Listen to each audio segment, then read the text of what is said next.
Assalamualaikum warahmatullahi wabarakatuh. Halo sahabat sejuta kisah. Bahagia sekali kami bisa kembali hadir menjumpai Anda. Tentunya seperti biasa, kami akan menyuguhkan cerita-cerita misteri yang menarik untuk Anda simak. Dan kali ini kami akan berbagi sebuah kisah nyata misteri yang berjudul Pengawal Gaib Leluhur. Sekali ini kami adalah Ade, Puspita, Mira, dan Retno. Berempat sepakat untuk mendaki Gunung Lawu lewat Candi Ceto, Karanganyar. Sengaja kami memilih trek pendakian terpanjang dari yang ada. Pasalnya pos 1, Bulak Peperangan, pos 2, Gupak Menjangan, pos 3, Pasar Dieng, pos 4, Hargo Dalem, dan pos 5, Hargo Dumilah menawarkan pemandangan yang demikian indah. Inilah sebabnya kenapa kami berempat sepakat untuk mendaki lewat Candi Ceto, setelah sebelumnya singgah dan beristirahat di kediaman Retno di daerah Purwosari, Solo. Malamnya mereka berbincang dengan hangat dengan Sinyo, demikian sapaan akrab adik bungsu Retno. Sinyo tergolong salah satu sosok yang begitu hafal dengan kondisi Gunung Lawu, gunung keramat yang banyak didaki oleh kalangan yang menggeluti budaya Jawa, khususnya spiritual. Ia menyarankan agar lebih hati-hati jika mendaki lewat Candi Ceto, mengingat jalurnya panjang juga tergolong wingit. Sebagai pendaki sudah barang tentu mereka setuju. Apalagi mereka sangat hafal dengan tindak tanduk Retno jika sedang mendaki. Ya, Retno selalu membawa tas khusus untuk memuat sampah yang mereka temui di sepanjang perjalanan.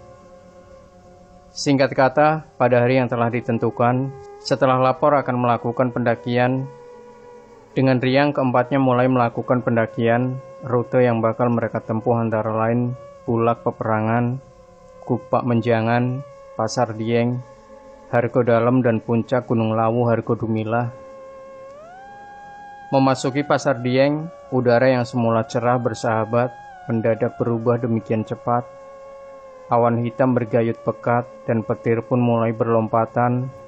Sambung menyambung diiringi dengan turunnya hujan dan angin yang demikian lebat. Sesaat keempatnya sempat panik. Dengan cepat mereka memakai jas hujan dan terus berjalan sambil berpegangan pada seutas tali yang memang sudah dipersiapkan.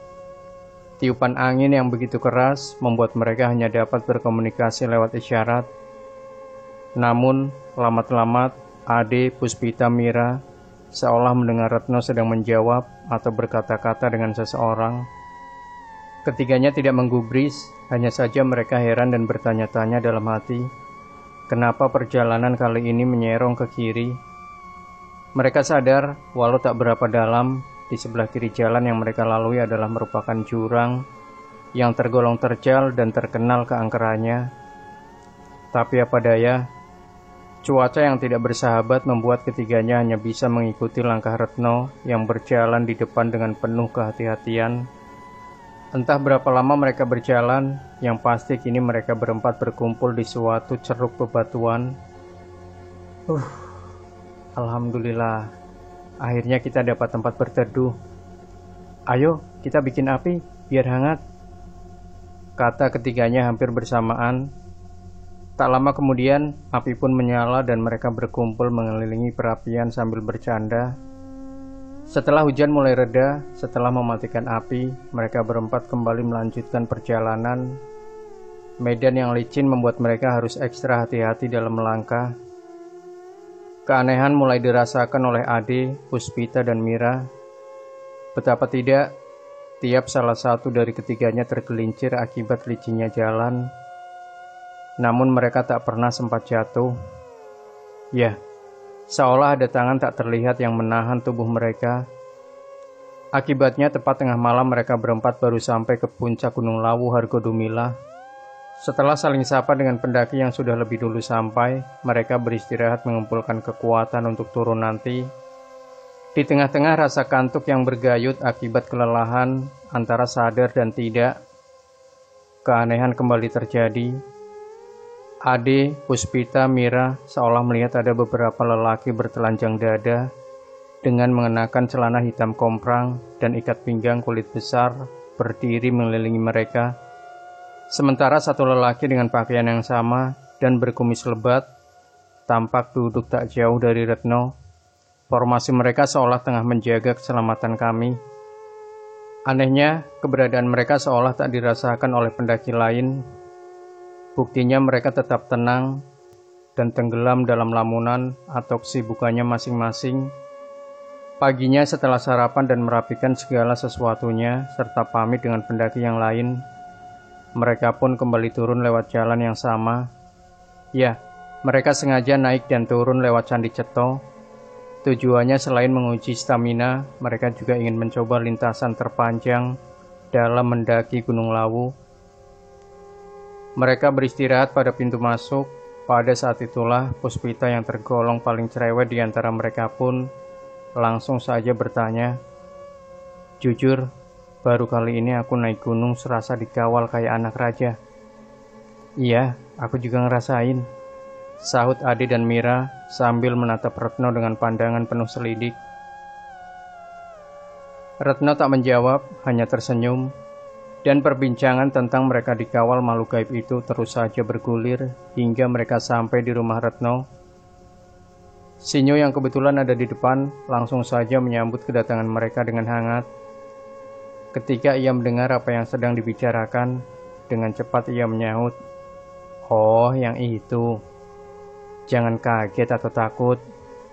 Mbak Retno itu kesayangan Eyang Kakung. Walau hidup di zaman modern, tapi beliau masih rajin berpuasa dan berhalwat. Konon, karena kelebihannya itu, maka beliau memiliki pengawal gaib yang selalu melindungi semua keturunannya dari berbagai gangguan." Nah, salah satunya adalah apa yang dirasakan ketika mbak semua terjebak hujan.